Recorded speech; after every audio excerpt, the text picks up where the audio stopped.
आपकी शिक्षा पे बुलडोजर चला, यहाँ तक कि आपके घर में रसोई गैस ठीक से ना पहुंचने पाए, उसका भी दाम उठा के एकदम भयंकर चढ़ा दिया गया।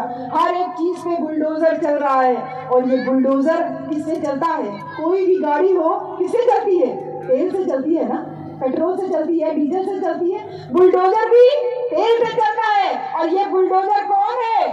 इस बुलडोजर का तेल कौन है? इस बुलडोजर का तेल है आपका वोट। इस बुलडोजर का तेल है आपका वोट। अपने वोट की कीमत को समझो। अगर 150 अपने एक पद के लिए तुमने अपने वोट का सौदा कर दिया तो ये बुलडोजर एक दिन तुम्हारे घर तक जरूर पहुंचेगा। इस बात को जानिएगा। इसलिए मैं कहती हूँ कि अपना गम लेके कहीं और न जाया जाए, अपना गम लेके कहीं और न जाया जाए। घर में बिखरी हुई चीजों को सजाया जाए।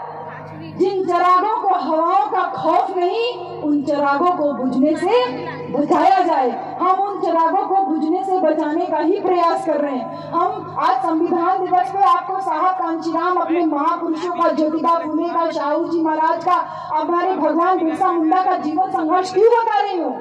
क्योंकि आप उनके संघर्षों की बदौलत यहाँ तक पहुंचे हो। इसलिए मेरा आपसे विनती है कि जो संविधान में अधिकार दिए हैं, साहब ने, बाबा साहब ने जो कहा था, संविधान कितना भी अच्छा क्यों ना हो, अगर आप उसका सही से उपयोग नहीं कर पाओगे तो उसका कोई फायदा नहीं होगा। संविधान अपने आप खत्म हो जाएगा। और वर्तमान सत्ता में जो बहुमत की सरकारें हैं, उनमें हम देख रहे हैं कि हमने ये लोकतंत्र कितने हौसले से अपनाया था, कितने तसल्ली से अपनाया था, कितने विश्वास के साथ अपनाया था। लेकिन आज ये लोकतंत्र कितना विकृत रूप लेता चला जा रहा है। लेकिन बहुमत का मतलब ये नहीं होता है कि आप कुछ भी कर सकते हैं। बहुमत का मतलब ये नहीं होता आप कुछ भी कर सकते हैं। आपको अभिव्यक्ति की आजादी दी है कि आप अपनी बात कहो, आवाज उठाओ। जैसे हमारी बेटी उठा रही, जैसे हमारा भाई संदीप अपनी बात उठा के आया। और इसके साथ ही साथ जैसे हमारी बेटी ने कहा ना कि उसकी जीत है,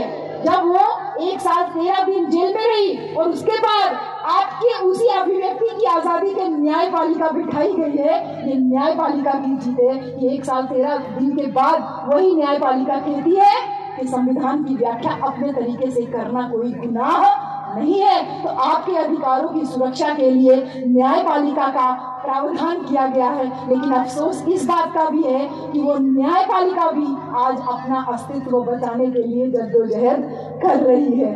प्रस्तावना में हमने एक चीज और देखी जो भाई पढ़ रहे थे कि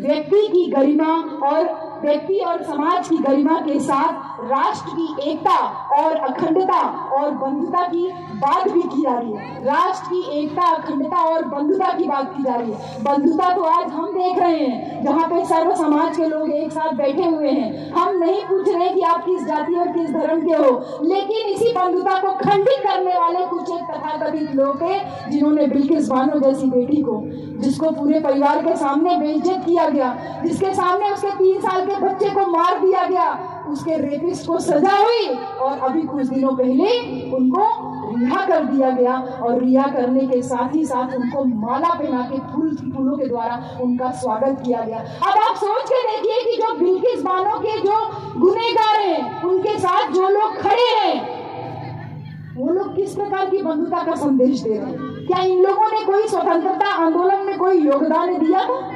क्या इन्होंने अंग्रेजों को भगाने में कोई योगदान दिया था?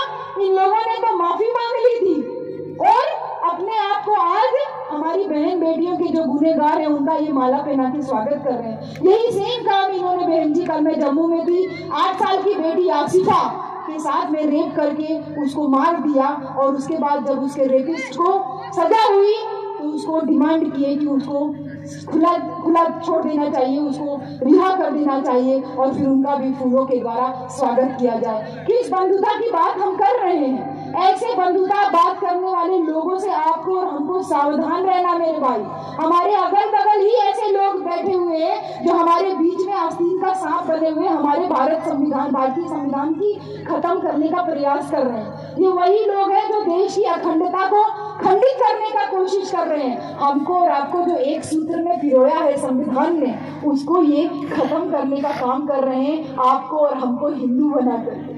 ये संविधान का जो भाव है ना, हमें जो आज़ादी मिली है कि हमारा एक ईसाई भाई भी बैठा है, हमारा सिख भाई भी बैठा, हमारा मुसलमान भाई भी बैठा है और हमारे और धर्म को मानने वाले लोग भी एक साथ बैठे हुए हैं, लेकिन एक धर्म विशेष के खिलाफ नफरत का माहौल पैदा करके। स्पेशली मैं आदिवासी समाज के लोगों से कहूँगी, बहन जी, ये बिंदी लगाना हमारी संस्कृति नहीं है, मंगलसूत्र पहनना हमारी संस्कृति नहीं है, ये पायल बिछुआ पहनना हमारी संस्कृति नहीं है, मूर्ति की पूजा करना हमारी संस्कृति नहीं है। हम तो सूरज की पूजा करते थे, हम तो चांद की पूजा करते थे, हम तो हवा की पूजा करते थे, हम तो पेड़ की पूजा करते थे, हम तो नेचर की पूजा करते थे। इस नेचर की पूजा में अचानक से कौन सा भगवान सामने आ गया जिसकी हम पूजा करने लगे, और अचानक से हमारे को, हमारी संस्कृति को जब ये खत्म नहीं कर पाते। इतिहास गवाह है इस बात का, इतिहास गवाह है इस बात का कि मनुवादी जिससे जीत नहीं पाते उसको अपना जीजा बना लेते। ये इतिहास गवाह है,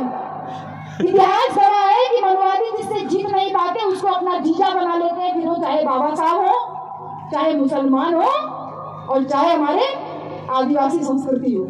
आदिवासी संस्कृति को खत्म नहीं कर पा रहे हैं तो आदिवासियों में तमाम तरीके के धर्म का नाम लिया जा रहा है और धीरे धीरे कहा जा रहा है कि तुम भी हमारे धर्म का एक हिस्सा हो, जबकि आदिवासी अपने आप में एक कंप्लीट संस्कृति है। एक धर्म को दूसरे धर्म विशेष से लड़ाने के लिए इनको संख्या की जरूरत है।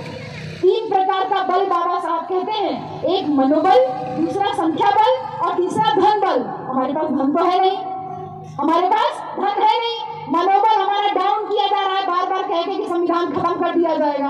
हमारे पास एक बल है, वो है संख्या का बल, और वो संख्या का बल हमारी आदिवासी बहनें जो बैठी हैं आप हो, उस संख्या का बल हमारे